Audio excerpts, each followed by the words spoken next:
Stunt বাইকের পাশাপাশি daily ড্রাইভের জন্য একটা বাইক দরকার ছিল অনেক দিন ধরে। এজন্য গাইজ আপনাদেরকে নিয়ে আমি আজকে যাব ভেলোমার্টে। আর যাত্রাটা কিন্তু আমাদের গাজীপুর পর্যন্ত। যখনই দেখবেন আমার স্টান্ট বাইকে ফুয়েল লোড করতেছি তখনই ধরে নিবেন এই বাইকটা কোনো একটা জেলা কাঁপাইতে যাচ্ছে। ইয়েস গাইজ, আবার আমরা যাচ্ছি গাজীপুর। 4টা বাইক নিয়ে 7 জন মানুষ আমরা রওনা হয়ে গেলাম এন্ড সাম্পানে আমরা একটা চায়ের বিরতি দিলাম। And by the way guys, ঠান্ডা কিন্তু অনেকটাই পড়ে গেছে। দেন আমরা পদ্মা সেতু পাড়ি দিয়ে ঢুকে গেলাম ঢাকা সিটিতে এন্ড আমাদের ডেস্টিনেশন ভেলোমার্ট। আপনারা অনেকেই জানেন আমি আমার V4টা সেল করে দিয়েছি এন্ড আমার স্টান্ট বাইকটা নিয়ে ডেইলি ড্রাইভ মুভমেন্টে অনেক বেশি প্রবলেম হয়। দেন হঠাৎ ভেলোমার্টের ফেসবুক পেজে ঢুকে একটা বাইক আমার পছন্দ হয়ে গেল and this is the bike guys. And as always guys, আমি সাডেন প্ল্যানে বিশ্বাসী। দ্যাটস ওয়াই ভেলোমার্টে কল দিয়ে দিলাম এন্ড থ্যাংক ইউ ভেলোমার্টকে এত রাত আমার জন্য ওপেন রাখার জন্য। এন্ড ভেলোমার্টের সম্পর্কে যদি গাইজ আপনাদেরকে বলি, ভেলোমার্ট বেসিক্যালি একটা বাই সেল এক্সচেঞ্জ শপ। এখানে আপনারা ব্র্যান্ড নিউ এর পাশাপাশি ইউজড বাইকের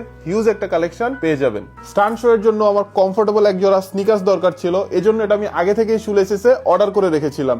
and here is the parcel and এই জুতাটা পরে আমি স্টান্ট শো করব। এন্ড গাইস, শুলেসেস এর ব্রাঞ্চ কিন্তু যমুনা ফিউচার পার্কে। আপনারা চাইলে তাদের ব্রাঞ্চটা ঘুরে আসতে পারেন, তাদের কালেকশন অনেক বেশি জোস। আর আপনাদেরকে অপেক্ষা না করাই guys, here is the bike Gixxer SF 250। 150 CC অনেকগুলো বাইকই রাইড করেছি এন্ড এই বাইকটা যখন বাংলাদেশে ফার্স্ট আসে এই বাইকের টিভিসিটা আমি করছিলাম। দ্যাটস ওয়াই তখন থেকে এই বাইকটা আমার ভালো লাগে। এই জন্য আর চিন্তা ভাবনা না করে এই বাইকটাই আমি নিয়ে যাচ্ছি ভেলোমার্ট থেকে এন্ড আপনাদের জন্য রেখে যাচ্ছি হিউজ একটা কালেকশন। এখানে আপনারা R15, royal Enfield, FZ, MT-15, Gixxer, CF মোটো সহ আরো অনেক এক্সক্লুসিভ কালেকশন পেয়ে যাবেন।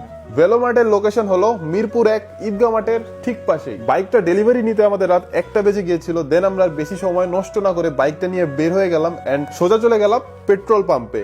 বাইকের ট্যাঙ্কিটা লোড করে আমরা আবার রওনা হয়ে গেলাম গাজীপুরের উদ্দেশ্যে। দেন সিস্টেম হ্যাং বাইকার্স ক্লাবের মেম্বাররা আমাদেরকে রিসিভ করলো এন্ড সবার সাথে আড্ডা দেওয়ার পর আমরা রিসর্টের উদ্দেশ্যে রওনা হলাম। এন্ড এখানে রাস্তাটা গাইজ অনেক বেশি সুন্দর ছিল। এখান থেকে আমরা সোজা চলে গেলাম সোহাগপল্লী রিসর্টে এন্ড একটা ঘুম দরকার গাইজ, সুন্দর একটা ঘুম দিয়ে। Good morning everyone.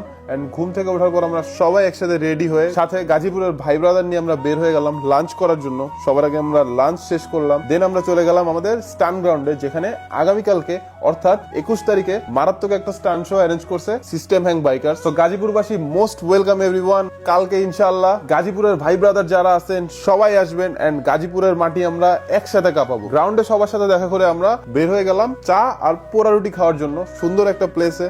আমরা সবাই একসাথে আড্ডা দিলাম। দেন ওইখান থেকে আমরা সোজা চলে আসলাম রিসর্টে এন্ড কালকে গাইজ সবার সাথে দেখা হচ্ছে স্টান্ট গ্রাউন্ডে। টিল দেন ভালো থাকবেন, সুস্থ থাকবেন। আসসালামু আলাইকুম।